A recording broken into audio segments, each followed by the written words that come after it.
Welcome to the program on a Wednesday night. I'm Buddy Martin. The program is called The Buddy Martin Show. Special guest tonight, Steve Spurrier. We'll talk about what's happening in the basketball game, which is just getting underway. Kyle Curtis will join us to keep us up to date what's happening in this world of on campus, and it's David Moulton night presented by our friends over at Titan MRI. So stay tuned.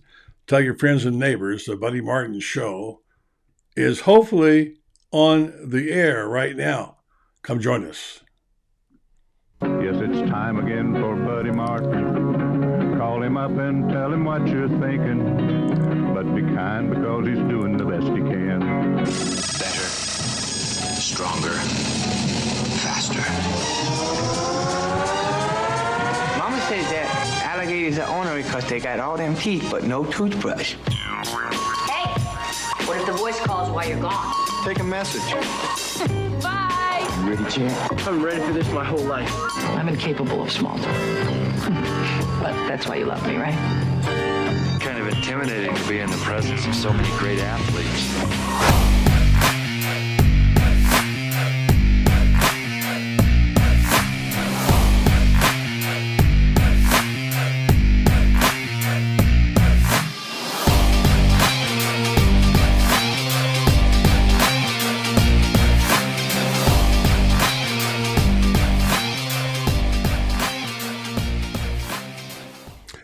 Evening and welcome to the program on a Wednesday night. Might just be a few of us here tonight.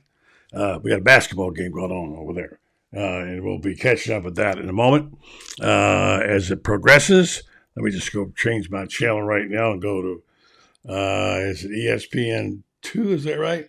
Let's see. I was watching the tremendous game Vanderbilt gave Tennessee. Wow. ESPN2, please. Oh, okay, here we go. Florida, Alabama right there. Hopefully we'll be coming on shortly. And then let's do this.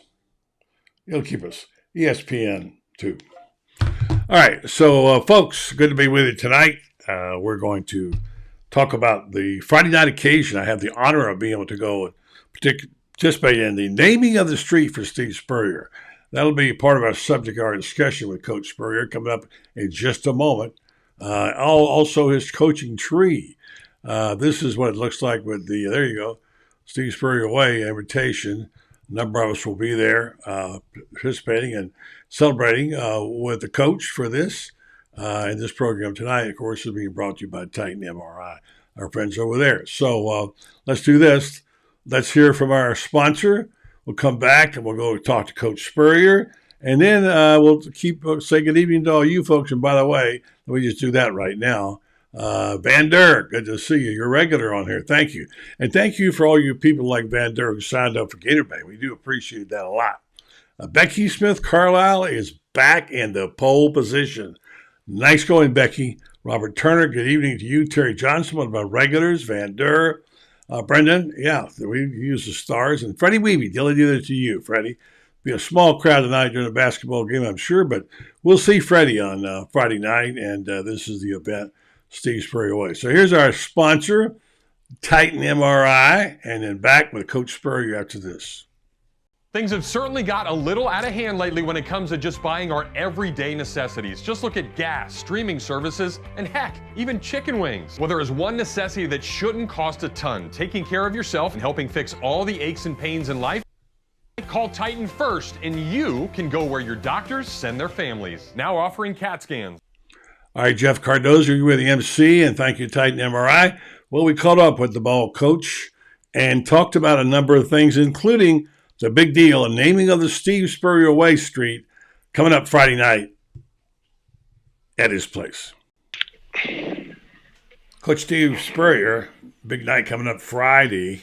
I don't know. I never had anything named for me. And now, Coach Spurrier, you got a bunch of stuff named after you. And now you have one more coming up, Steve Spurrier Way, right? Yeah, there's a street right next to our restaurant out at Celebration Point, and the developer there, Svein Durkovoten, and our managing partner, Freddie Weeby, I think they got together and let's put Coach Spurrier's name on this little road right here. So anyway, I said, well, that's nice. I appreciate it. I think Bobby Bowden had a road named after him up there in Tallahassee, Phil Fulmer at Tennessee. So it's nice. It's a nice honor, and I appreciate those guys doing it. I don't know how accurate this is, but I heard there's 3, and you and Don Shula, and I heard the one, I don't know, on Bobby Bowden is pending, so I'm not sure if that happened. But Friday night at the restaurant, we've got a nice crowd coming out, a nice group of people introducing you. Jeremy Foley will be back. We acquainted him. My gosh, Chris Doring, Danny Werfel, a lot of nice people coming to see the special occasion for you. And I'm thankful and grateful I'm going to be able to be there and see you. And what this, I've seen you, been watching you, Steve, since 1964. Now, remember that. That's correct. A long time. I saw your first snaps. I was there, and it's been a joy for me to follow. And it's really been. I tell you what was interesting. I was flipping around the other night, and Feinbaum was on, and some guy called in, and he was talking about the first game that I started at Florida was in '64 against Alabama in Tuscaloosa. And he started talking about that was a game that Namath got his knee hurt a bit, and Steve Sloan came in and played, which it was. We got beat 17-14. We put a drive on down at the end, and I messed up, didn't throw the ball incomplete, and we tried a hurried-up field goal and didn't make it. So we lost to eventual number 1 in the nation, Alabama. Hold on just a second, can you? Hold on. Jerry, he's here. All right, Coach Spurrier. Okay, go ahead. While you're doing that, at the door. That's okay. That's okay. I just wanted to say I was at that game in Tuscaloosa. And I remember, right? Yeah. I remember that was it the first well. game I started. And I remember it well. And Bear Bryant said later he was thankful that clock was in her favor. The clock ran out. And you guys hurried some people on. I guess it was Lyle, the kicker, on the Shade Tree Barfield couldn't kick it that far or something. Anyway, he went on the field and they lined. Barfield was not kicker that year. All right, who was your kicker? Kyle. Jimmy Hall was our kicker. Right, he didn't kick it though, did he? It was hurried. It was rushed. I don't think we were lined up. It was. You had 10 men on the field, right? As I remember, right? But a lot going. He didn't hit it very well. But, I should have stopped the clock. I should have thrown the ball away somewhere, but we messed up down there. I remember, and you just said this wasn't a factor. You got hit really hard on the play before this, and then I think you said you thought you were on the 1, you were on the 6, whatever, but you said that you didn't bother you. You said that, you weren't dizzy, and then you hand the ball off to Fiber, right? And you had no timeouts. They stopped you. Now you have no timeouts, so scrambling the kicking team on the field. And, of course, you missed it, but Bear Bryant said later, it's a good thing we had that clock on our favor. Well, I messed up. Yeah, I did. I called a run play. I thought we were on the 1 yard line, and John Fiber scored on the play earlier. Yeah. So I hustled up and called it, went up there, and we ran it. And he might have gone from the 6 to the 5. I said, "Oh Lordy!" They didn't mark off their end zone. It was just like from the 10 to the goal line was their end zone. There wasn't any, markings to designate the end zone. I didn't think about that. Yeah. Well, we're not talking about the failures, we're talking about the successes and all the great stuff you've had happen to you. And I want to zero in on a couple of things, Steve, as we get ready for the big celebration Friday night for the naming of the Steve Spurrier Way. By the way, there was another street called Urban's Way, but it was a fictitious. It wasn't a real. It was the name of a book, as you know. This is the real way for Steve Spurrier. And we'll talk about that again on Friday. But I want to ask you, your coaching tree. We never have talked much about that. Now, you mentioned the other day that the 2 coaches who won the most titles with you, and you told me who they were. I can't remember now who it was. You said these guys won more. I think it was Jimmy Collins one of them. I've forgotten. Well, he was an assistant coach. Yeah, that's what I mean. With you. Yeah, more SECs than he and Dwayne Dixon actually are the 2 assistant coaches that were with me all 12 years. Yeah. So they the trivia was they are the winningest assistant coaches for SEC championships in Gator history. Right. And they are, Jim Collins and Dwayne Dixon. Yeah. Now, here's a couple things. You have 2 new guys, not new, in the coaching tree. Shane Matthews, of course, is coaching in the XFL for the Guardians. He's coaching quarterbacks. It's your guy. Glad to see Shane's in that profession. His dad was, of course, one. He coached high school ball. And I see Brian Schottenheimer is the new offensive coordinator for the Dallas Cowboys. Yeah, Brian's been in the NFL, gosh, I don't know, 15, 20 years. I'm not sure how many. Yep. And been the coordinator at a bunch of places, quarterback coach at other places. And that's a wonderful opportunity for him. He's done well. And with the But as offensive, far as my coaching tree, buddy, the two guys that really stand out are Bobby Stoops, who went on to win, I think, 10 conference championships in 18 years at Oklahoma, and then Bobby Pruitt, the D coordinator before Stoops came. At Marshall, he won 7 conference championships and 1 national. So, and both of those guys and myself, what we have in common is we won more conference championships than we had home losses.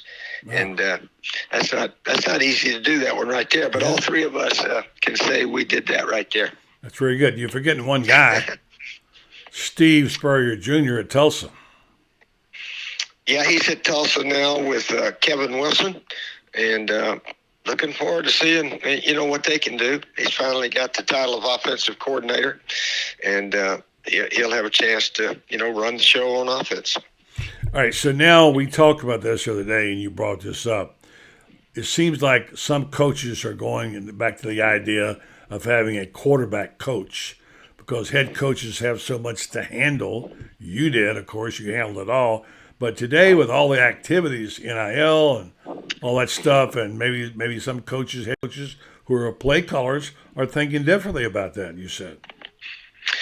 Yeah, I can see the difference now for head coaches that got there because they were offensive coordinators, quarterback coaches, which, of course, what I did. With all they got to do now, it's just it's year-round recruiting, year-round NIL stuff, transfer portal stuff. It's just a lot going on. Back in the 90s, I mean, we had seasons. We had football season, okay? Starts in August, and then you get ready to start playing in September. And you recruit during the season a little bit, but we didn't have official visits. And then when the season's over, then you go into recruiting season. And you bust your tail there, and signing days in February, so that ends up. So you have a little time off, and then you get into spring football season, and then you get into summer.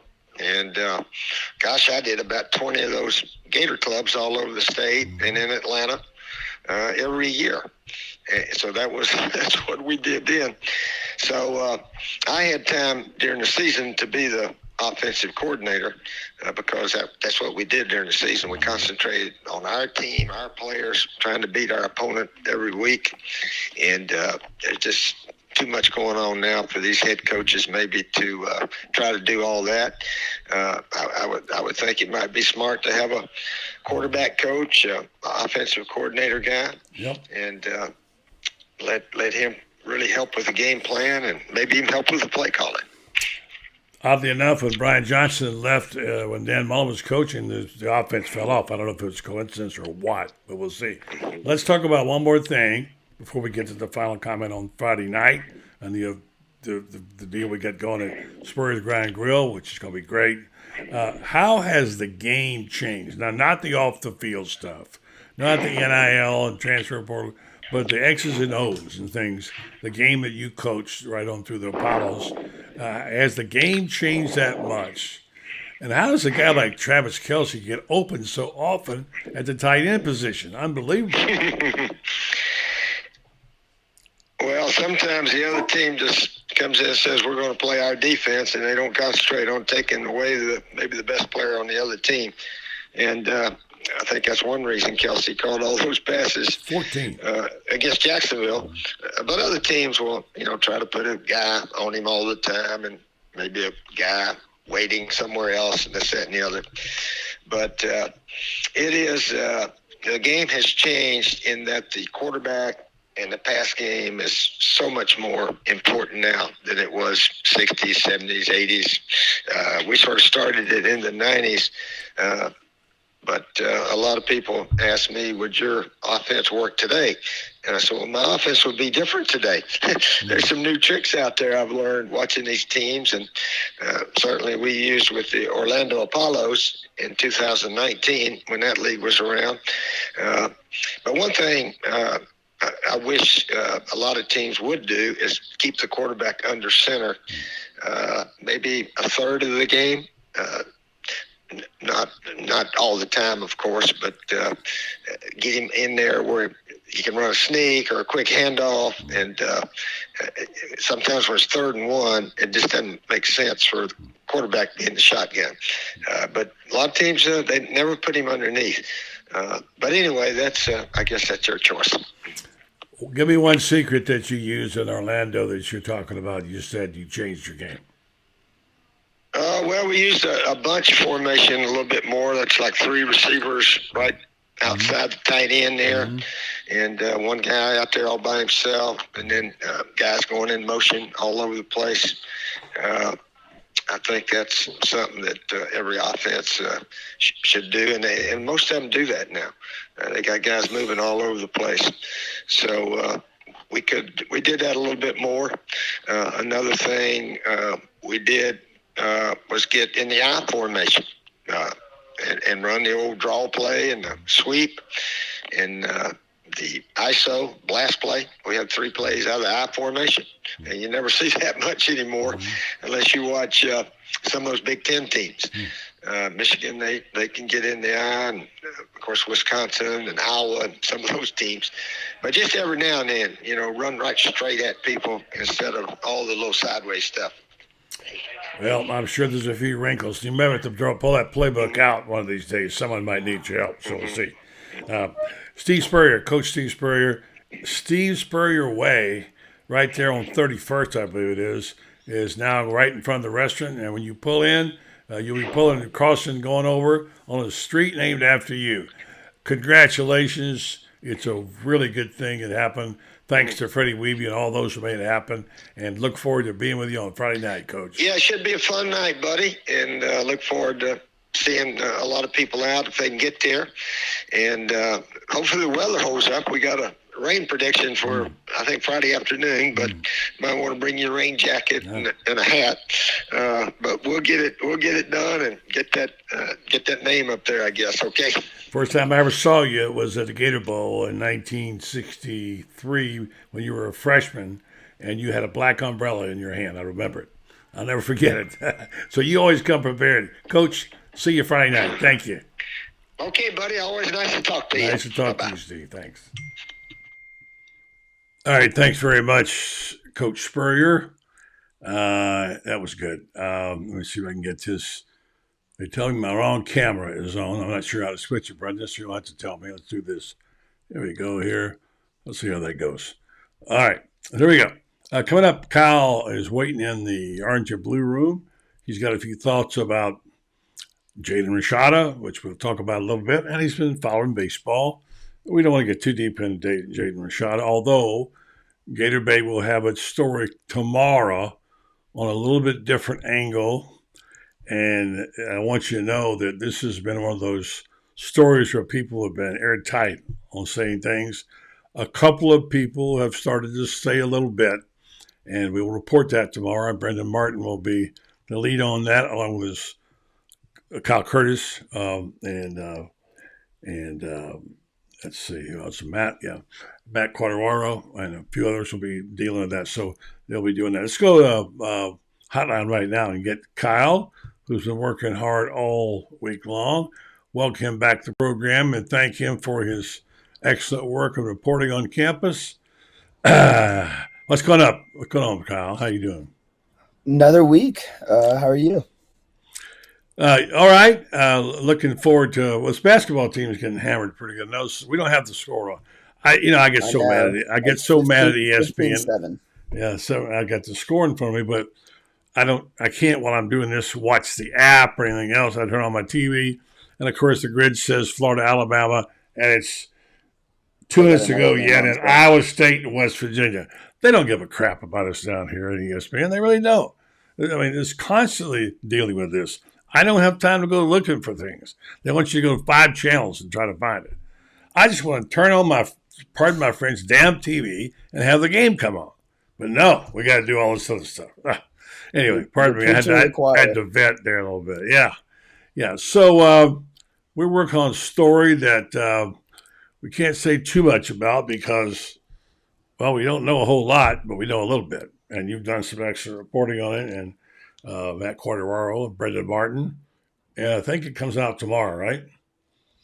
Yeah, we've I mean, obviously there's been a lot going on with this whole Jaden Rashada thing, NIL, and we just kind of want to get the facts out there for everyone, make sure everyone is on the same page with it. And I mean, because you guys deserve the truth just as much as everyone else within the program and outside of that. So hopefully tomorrow we'll be able to clear up questions and stuff like that anyone has regarding the whole situation. Yeah, and there's not a whole lot of new information, but there is some. And we do have some off-the-record statements from some of the parties, not Rashada, not the University of Florida, but our sources. And so we will be able to give you their insight. And everybody's got a different opinion. So trying to get people to tell you what happened is a joke. They're not going to do that. So we'll do our best to put it out there and at least give folks a chance to catch up and, see what's what. So anyway, so how's things on campus these days, my friend? It's going good.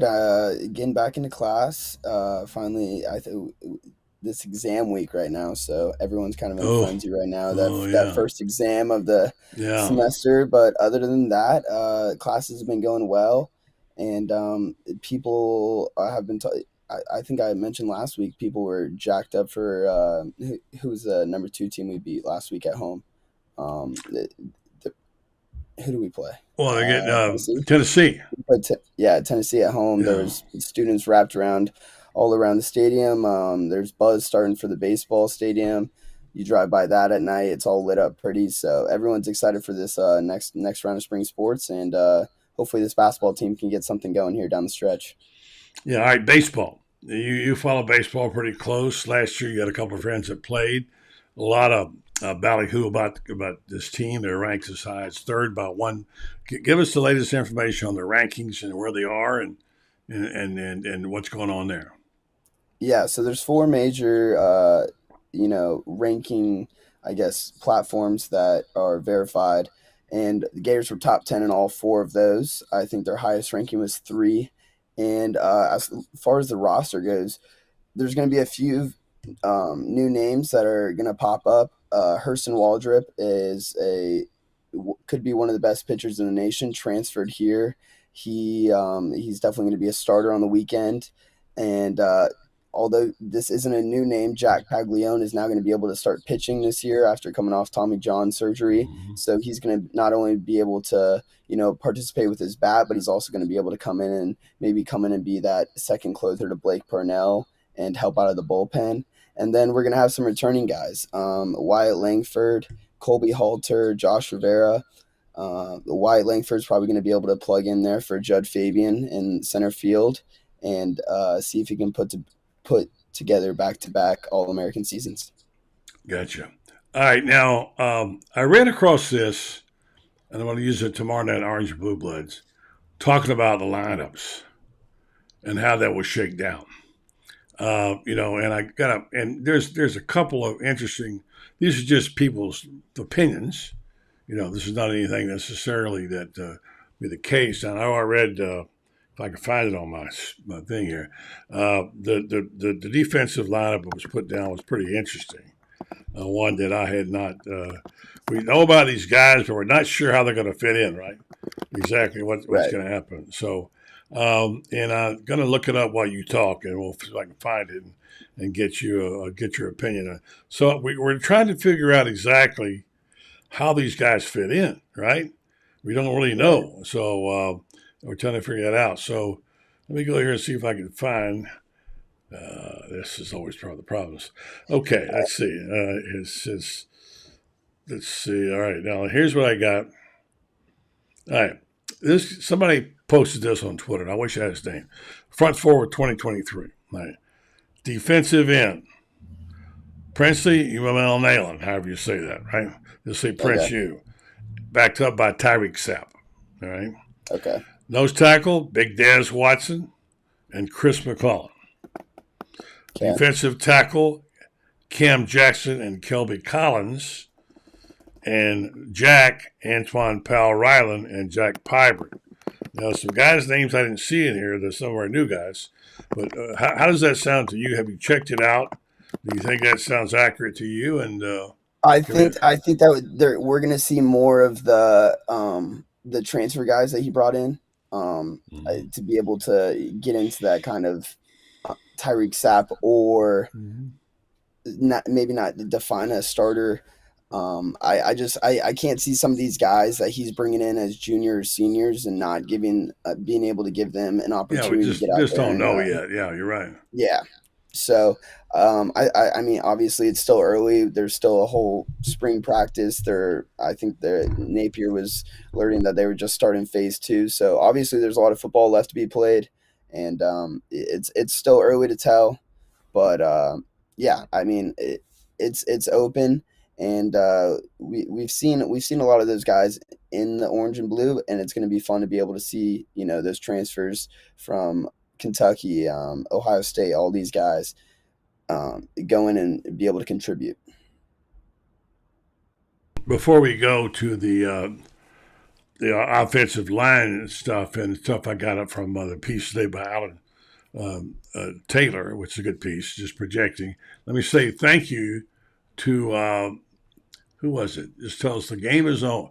Racy Walker. It's on ESPN News. Well, first of all, I didn't know we had an ESPN News, and that's I just talked to ESPN. There it is, and it's 2011 Alabama now, with 12, almost 13 minutes to go in the first half. So they've come back a little bit. So we do have the game on finally, and I just put the damn thing on ESPN News and stop fooling me.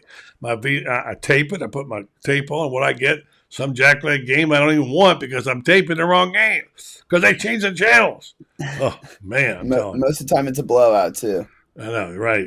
Well, Florida might be creeping back into this game here. They got possession. They're down by 9.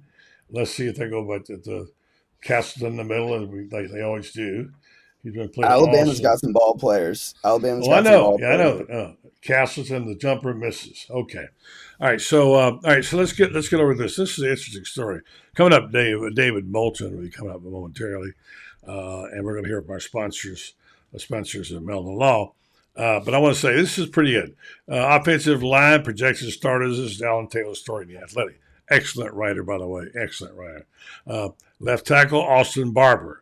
I could see that. He was a consistent player last year. This surprised me a little bit. Left guard, Richie Leonard. Okay.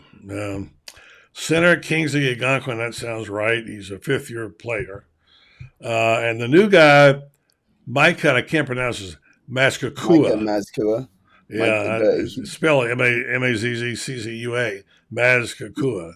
The Baylor transfer. They got him at right guard. And then right tackle, not surprisingly, Damian George from Alabama makes sense. So give me your thoughts on that. I'll let you go. We got David Moulton standing by in the orange blue room. I completely agree with the Micah Mazzacua. That's a guy who was one of the top offensive linemen, not only at Baylor, but in the whole entire country. I think Pro Football Focus had him ranked as a top 10 interior lineman for rush grades. And then another guy who I think could really sneak in there that you didn't mention is Keontae Goodwin, the 6'6". Yeah, he wasn't mentioned. I wonder why he wasn't mentioned. Yeah, I mean 6'6", former 5-star, I believe, from Kentucky. I think they said the highest ranking lineman they've ever had signed. So I don't know why. Now he's younger, right? He's got 3 years left to play, I think, right? Right. But I think that gives you even more of a reason to give him those early reps and be able to, establish himself as a leader on that front line, especially when that there might be a few holes and have a few opportunities to be able to step into your shoes. So I can definitely see Keontae Goodwin, stepping in. And I mean, there's Damian George from Alabama. He's another offensive tackle, 6'7", 345 or something like that. So, there's a few talented transfers coming in. And I mean, like I said, for the past few weeks, Napier really focused on that front seven on defense and the offensive line on the offensive side. So I like to see those transfers kind of get in there and get a few snaps, but I don't think that you're really going to be able to know until after spring practice how much impact that they're really going to have. But I like their promise. Yeah, we'll go over the whole lineup. That was the offensive line. All right, so here's the deal. The boss man wants us to mention the story tomorrow that you guys have got coming out. We talked about it earlier. And by the way, if you're not taking Gator Bait, and many of you are, and we appreciate that, please log on to GatorBaitMedia.com. Join, pick a plan for yourself. We're not 247 Sports. We're not a big box. We're a family business with using young people like Kyle and Matt and others, and of course, Franz Beard, Brendan Martin, who's the president of the company. We like your support. Many of you do support us, but we're just a small operation trying to get from A to B and keep the lights on. So all that you do matters to us. You've been very good about it. So go to GatorBaitMedia.com and read some of the stuff that Kyle's writing. He's an up-and-coming young guy, and he's going to be a star one day. And so, again, let's recap the Jaden Rashada story that we're going to have, which was about 80% done, I think. And we'll have some new comments from new people in this and a recap what happened for those who can't keep up. A lot of people can't, and some people don't want to. I'll leave it up to you. What's it all about, Kyle? Tell them again. So, yeah, me and Matt, we sat down and we basically just broke down kind of the timeline of Jaden Rashada's kind of whole recruiting process, what went wrong, kind of what was going through his head at different points throughout his recruiting process and stuff like that. And then we also kind of highlighted what went wrong and where it went wrong on Florida's end and tried to kind of put that in the most simplest ways possible. And then through that, we were able to kind of add our own sources in there and put a few of our own little twists and turns throughout the story from information that we've gathered as Gator Bait Media. So, like I said, it's more so just a big conclusion of everything that's happened, and not all of it's new information, but at the same time, it's all information together in one place that is a great way to be able to understand everything that kind of happened these past 3 months with the whole Jaden Rashada. The two new things, there's a view from another group of old guard supporters, what they think took place. There's no direct statement from anybody at Gator Collective, but bits and pieces we've gotten some of their positions on this. They haven't really talked about it. So we'll have some new stuff on that story. It'll be out sometime tomorrow afternoon. Watch for it in Gator Bay. Good job as always, Kyle. Keep it up. And the score right now is 27-11. Alabama's putting a whacking on the Gators. Thank you, buddy. Appreciate it. Thank you. Go Gators. See you guys next week. All right. He can say that. He's a student. He's allowed. All right. Let's go right now to the commercial for our friends at Meldon Law, and then David Moulton coming to you right now. Time to catch up with our friend Jeffrey Meldon, who's always got his shirt tail in the wind doing stuff, and meanwhile celebrating milestones. Jeffrey, first of all, hello and welcome back, and congratulations. You got a big milestone coming up for your Scholar Athlete program, 25 years. Yes, buddy, we're really excited. We started in 1997 with Larry Vittel, who had the Sports Scene show. And after a couple of years, TV20 called us, and we joined up with them and got even greater exposure. And we've now given away over 650 scholarships to local scholar athletes in Marion County, Alachua County, and all the adjoining counties. I know you're proud of that. And by the way, I remember Larry Vittel. We worked together for a number of years. I guess he's up in New York now. Let's talk about what you're doing with Meldon Law. I want to remind people that they do practice law at Meldon Law, because sometimes you have so many things going on, whether you're trying out for the band or you're doing the Dancing with the Stars or whatever. We forget to tell them you are in business and you do practice law. Let's get that straight. And I got a number here, which I know is good from Ocala, and presumably Ocala, Gainesville, 352-629-5700. Let's talk about the fact that you are litigators as well. Yes. I show up every morning at the office, by the way. And I have. He does show up and he works. Jeffrey Meldon, Meldon Law. He's also got a Facebook page where you can win tickets and good stuff going on there. And the score right now, the game is 29-11.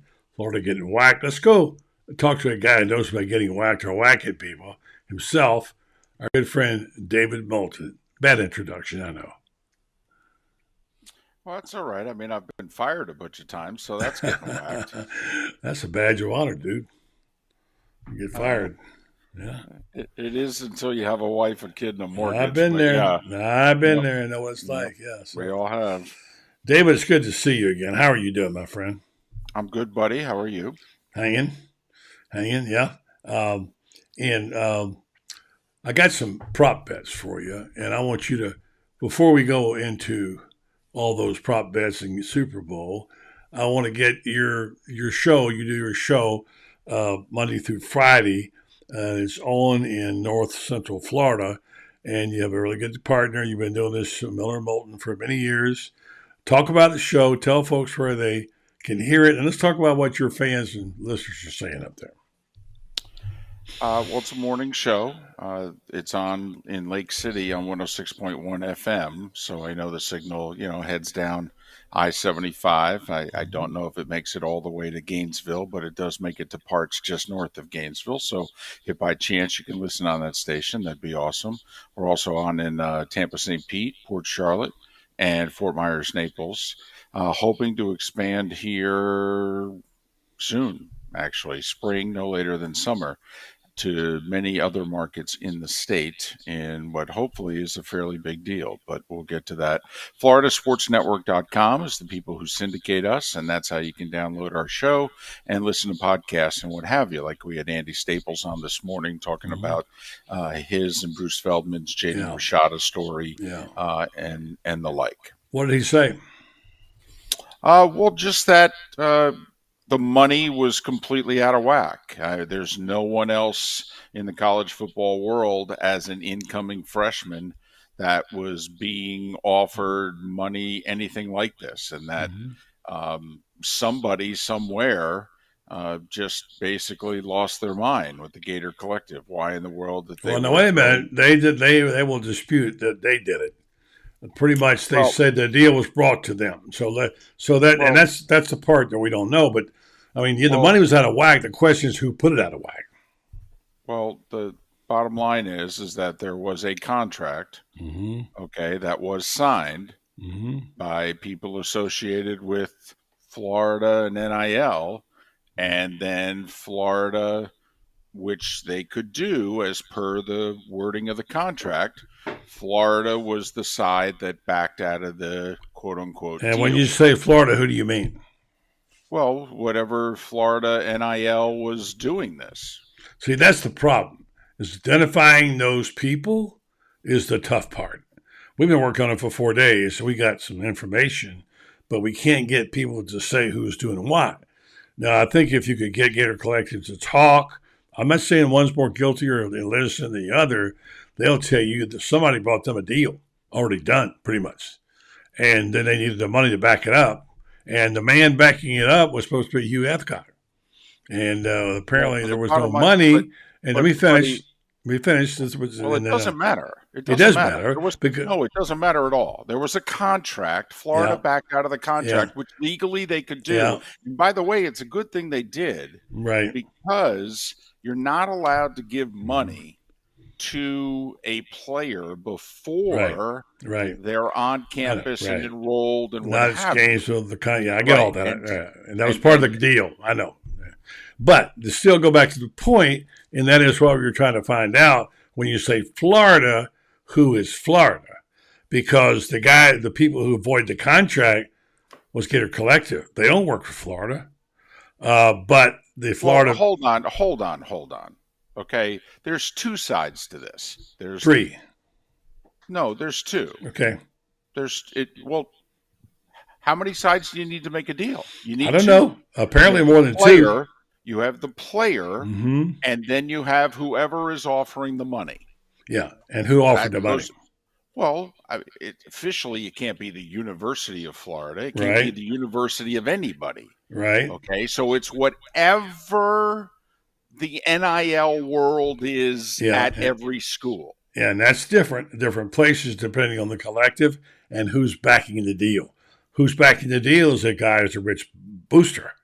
And Florida doesn't control him per se, but the fine print, let me finish my point. Let me finish my fine point. The fine print said the things you just said. Gainesville must live there, whatever. Now, I'm not defending anybody, nor am I saying you're wrong. You I'm sound as if you're trying to go the extra mile on the non-player side here. The bottom line is not really. Okay. I'm not. I'm just telling you, based on 4 days of research and talking to people and asking questions and doing a little bit of reporting, it's still not clear to me who did what. Except when someone says Florida, I have to say, who is Florida? Because if you ask the Gator Collective people, they'll say Florida brought the deal to them. Well, by the way, that's an important question that needs to be answered. Yeah, no kidding. By Florida. Yeah, right. Because they're going to be doing deals with hundreds, if not thousands, of other college athletes in the near future. Correct. And so they need to get their together. Well, so that we agree on. Never happened. Yeah, and that's why it's so embarrassing. That's the point, though. When you try to drill down and talk to people, and we have gotten people to talk to us a little bit, including some of the old guard, what have you, it's like, I ain't going there. Don't blame me. I didn't do this, And anyway, that's the deal. So it's confusing. You're right. Clearly, though, what Bruce Feldman and Andy Staples uncovered is that the money was absurd. Whoever promised it, whoever put it on paper, whoever said it for a minute and a half that they were going to come up with the money, why it was that they thought that this much money was needed for any recruit. I mean, as Andy said on our show this morning, Trevor Lawrence wouldn't get this kind of deal walking into Clemson, Georgia, Florida, you name it. That's just not the going rate for a 5-star, and Rashada in most places was a 4-star. Yeah, I think we get all that. We understand that. Everybody knows the amount of money is absurd. Everybody knew that from the get-go. Right off the bat, and the question is how did it get there? That's the question. Exactly. That's the question. Who actually offered that and then was willing to bankroll that? And that's right. And Hugh Hathcock was the bank. Hugh Hathcock was the money. Okay. You just need to push them aside. Honestly, if you're involved in the University of Florida and Gator Collective and NIL, listen, no offense. If you were willing to do this kind of a deal, then your heart's in the right place, but you guys have just flat lost your mind. I'm sorry. You can't be in charge. You can't even be in charge of the family picnic, okay, if you were willing to offer and make this kind of a deal. You just can't do it. It's ridiculous. I agree with you. The problem is we had no guidelines. We had nothing to go by. No one knew what was what. There was no mark for him. Wait a minute, David. Hold on. What? No. Hold on.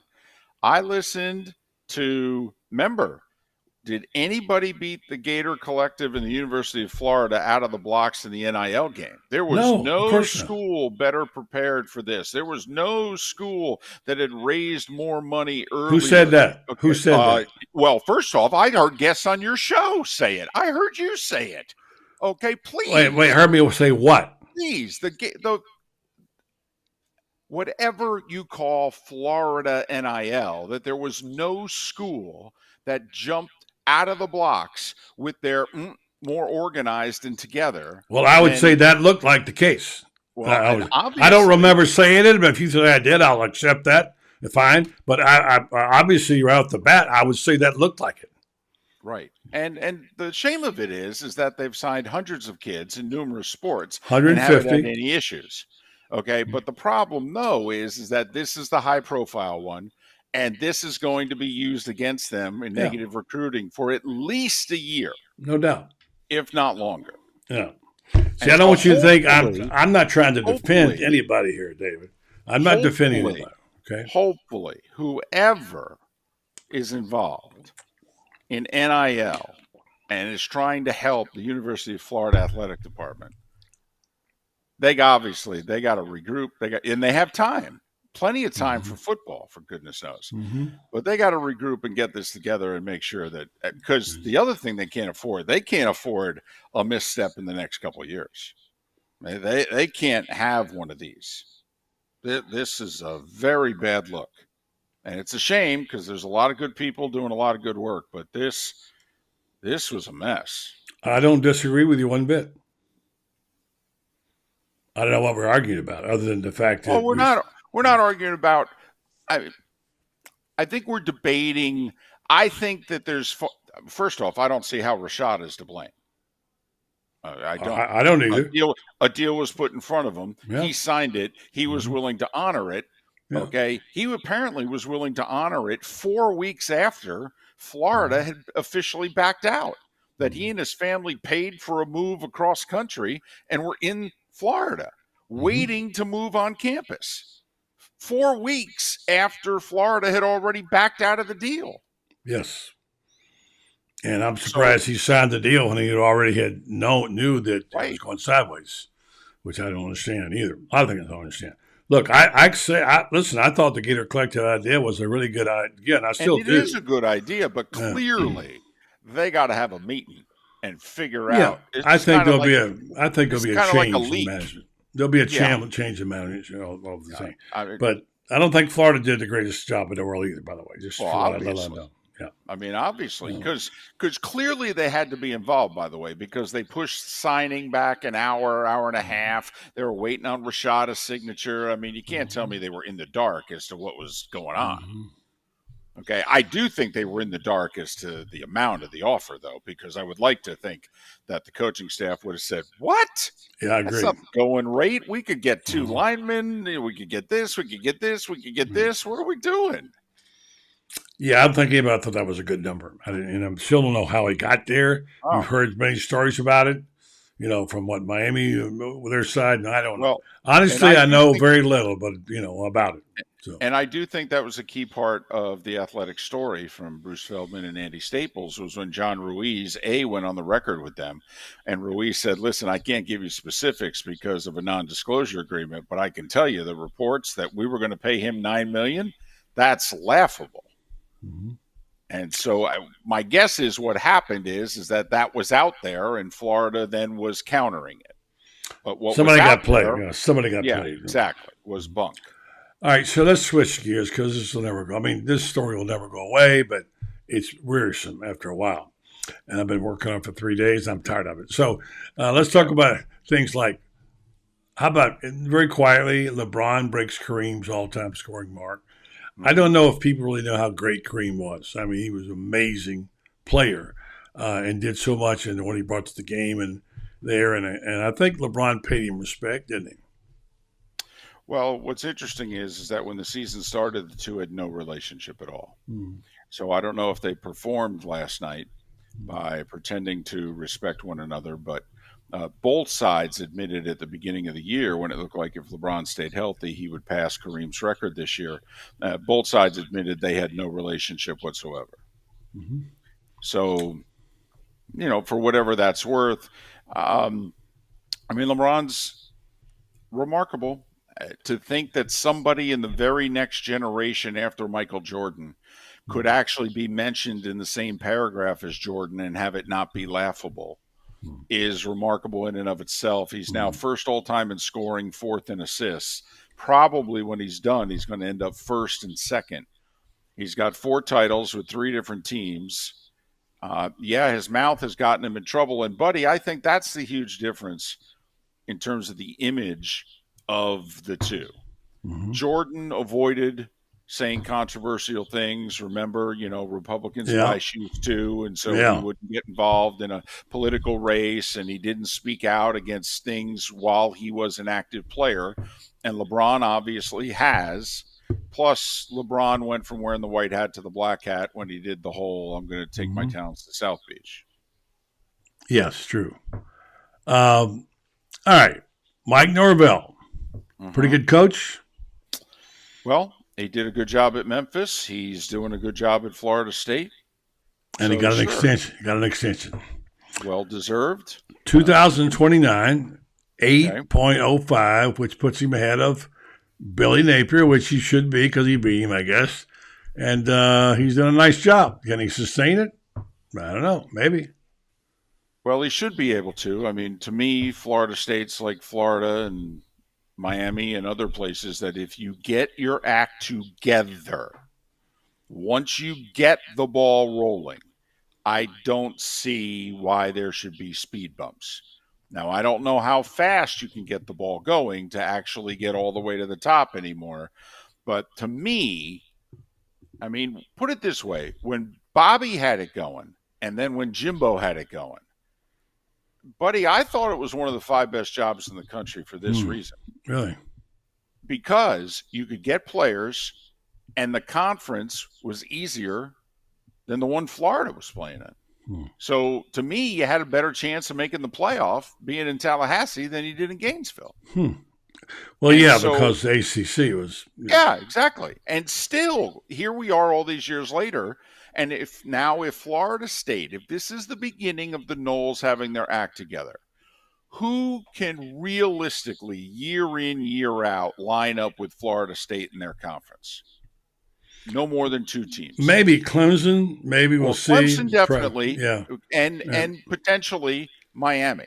That's it. Otherwise, none of the other teams are going to have more talent than Florida State. Not North Carolina, but no. And Florida could have their act together. I mean, really have their act together. And how many teams from a talent standpoint can look them in the eye and say, well, we at least have as much talent as you? I mean, that number's 5. And so that's why I always thought, to be honest with you, if I had to have my act together in the state of Florida, the place where I thought I could win more consistently than any other was actually Florida State.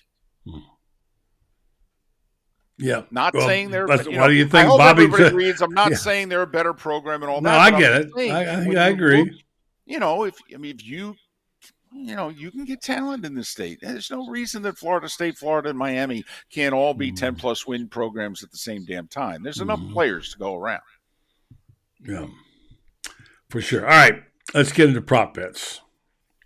Okay. What's your favorite one? Let me give you a couple. These are among the most Length of the anthem is always my that's favorite. Always fun. We used to have a guy, Paul Zimmerman. You might have heard the name many years ago. Dr. Z. Dr. Z worked for the New York Post. I worked with him, and not with him, but there. And he started clocking, timing every Star Spangled Banner at a stopwatch. How much, Paul? After every one. Before it got popular and before they could bet on it. Now they can bet on everything. The most popular ones, according to the story, will there be a safety? Okay, I'm guessing the most popular one is the coin flip. Well, I don't know.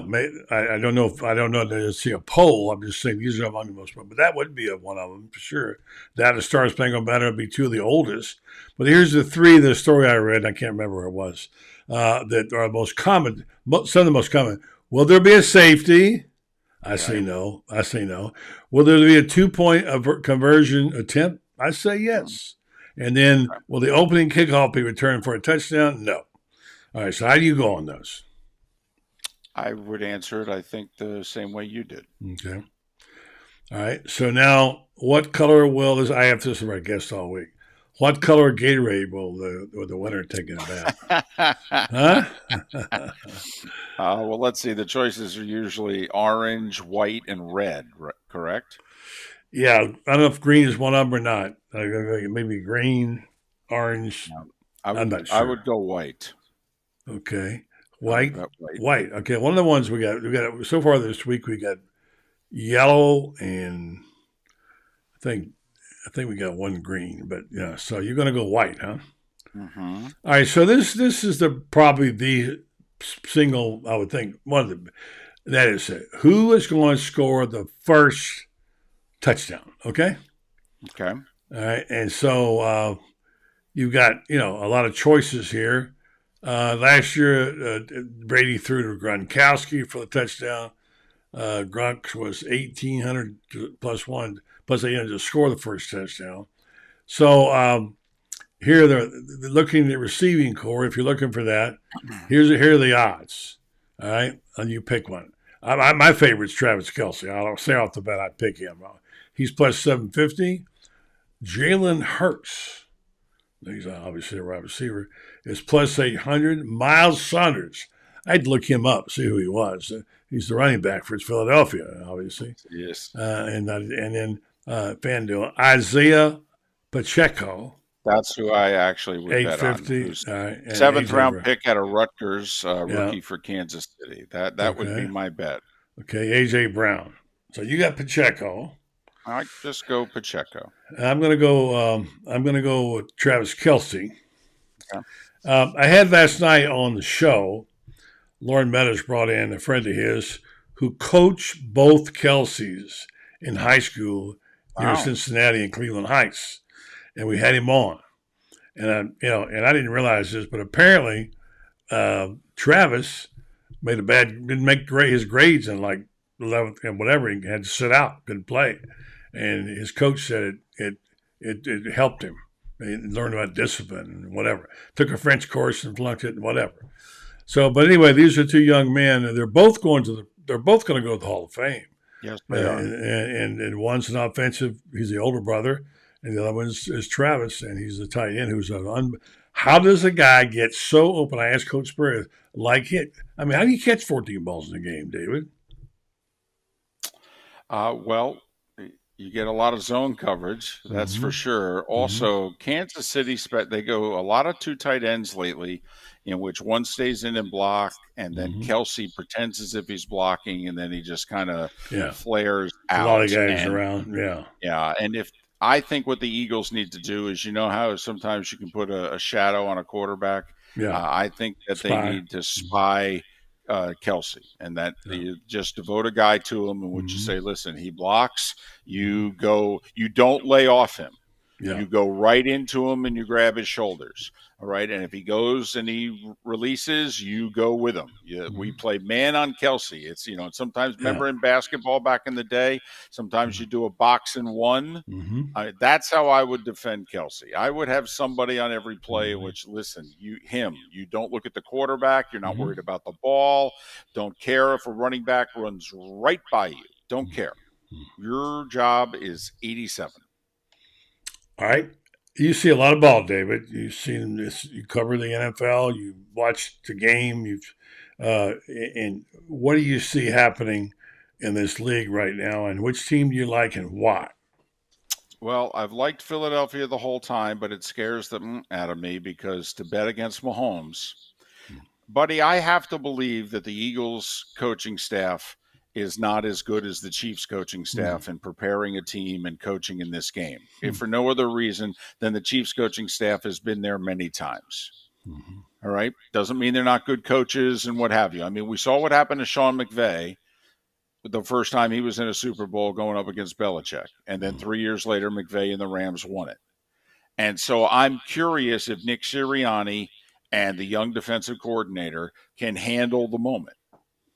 There's many a coach, legendary coaches. I mean, Don Shula was 2-4 in this game. Tom Landry had a losing record in this game.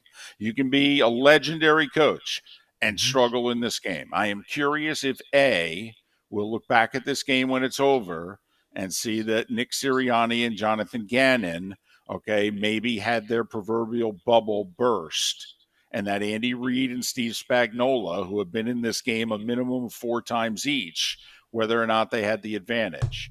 And it's tough to pick against the team that is the better quarterback. No doubt. But to me, the Eagles are clearly the best team at the line of scrimmage in the NFL. On both sides of the ball, I think the Eagles are the best team in the league. And it's tough to lose when you're better at blocking and tackling than everybody else you play.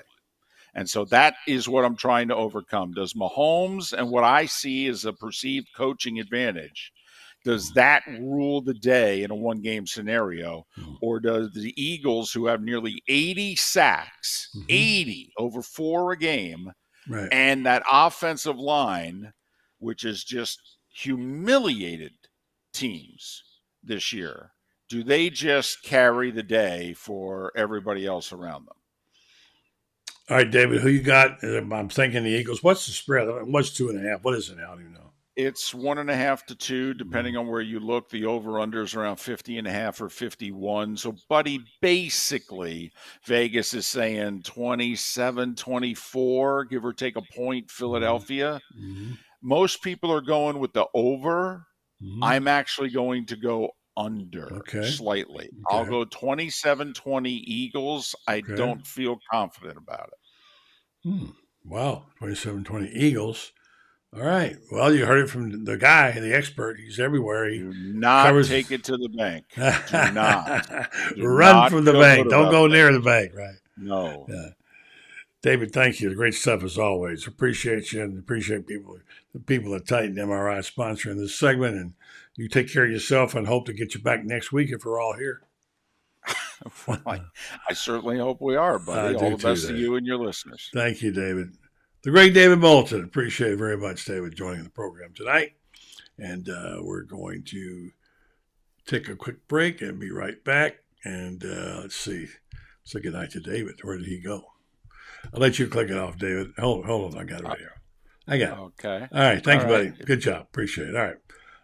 David Moulton. So let me just salute my team. And we'll have that story tomorrow for you. On our version of what we think we know, which is tough.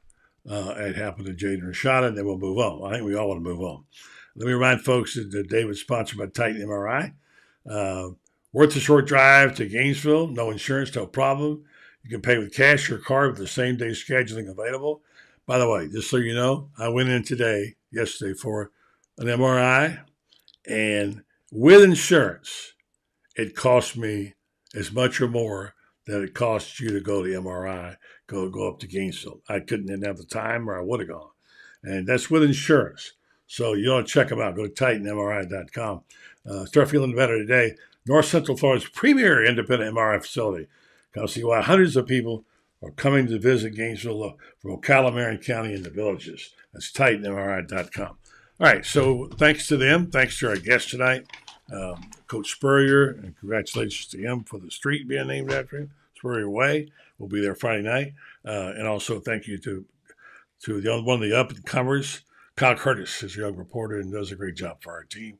And then David Moulton is our featured guest every Wednesday. Let me say thanks to also WinStar Medical Research, one of our primary sponsors, longtime supporter of this program, great Ocala stakeholder in downtown. They do things that are amazing that do that for our community, and it's such a pleasure to have them in our community, not just because they're great at what they do, but because they're great citizens as well. WinStar Medical Research. I want to remind you, they're a high quality patient-centered clinical research facility and bring cutting-edge clinical research to trials in Ocala. Check them out. Go to winstar.net. Find out if you can take part in one of their clinical research trials. They've done over 700 of them since 1998. WinStar Medical Research, seeking tomorrow's answers to the health questions of today. Have a good night. Thanks for listening, and thanks for watching.